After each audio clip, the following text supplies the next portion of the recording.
What's up, party people? Bringing something new to the channel as well as my first upload in a while. We have gone ahead and purchased ourselves a Rallycross car.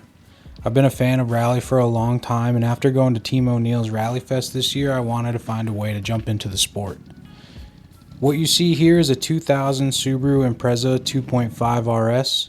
I owned one of these cars over 2 decades ago and have regretted selling it ever since, so I thought what better car to jump back into.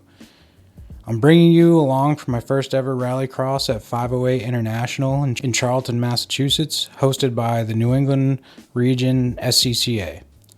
I'll show you my 2 fastest runs of the day, and at the end of the video, I'm going to break down what it has cost me to get into Rallycross. I'm hoping to make this a series that tracks my progress and overall costs that I have incurred starting out this Rallycross season. Let me know what you think about these first couple runs, and then we'll go ahead and jump into the breakdown.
Alright everybody, let's break down the cost for my first Rallycross here.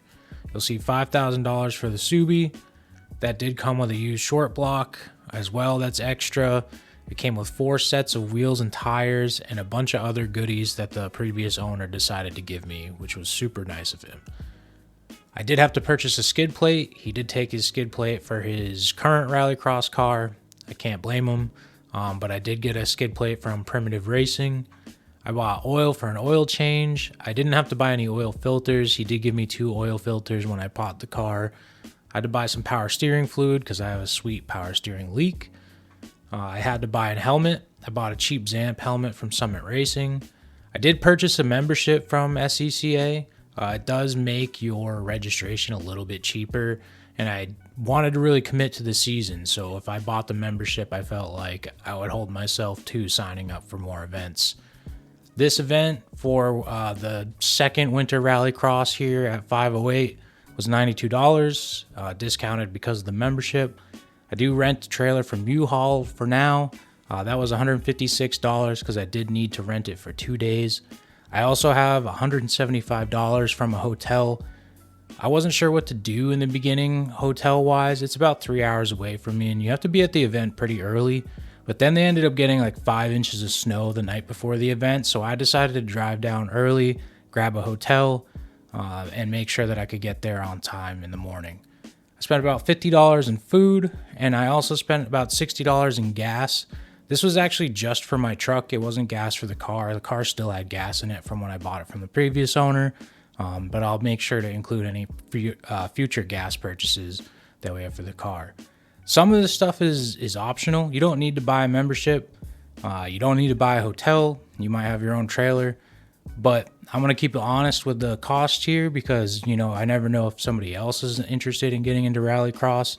But you can see, all in all, to get into the sport, to get to my first event and run my first laps, it was just under $6,200. It'll be cheaper per event. Hopefully, I shouldn't have said that. Hopefully it's cheaper per event as long as nothing breaks with the car. Obviously the car is the biggest initial purchase. There's some other like expensive one-time purchases there, the skid plate, the helmet. Outside of that, we should be able to get through the rest of the season relatively cheaper per event, but racing is an expensive sport, even at the lowest levels like it is here. So don't expect to get in too cheap. You could buy a cheaper, more reliable car. There was a Honda Civic there. There was a Toyota Yaris there. But this is just what I did, and this is going to be my experience. So let me know what you think. Let me know what you'd like to see in the future. And I thank you for joining me today, and I hope to see you in the next one.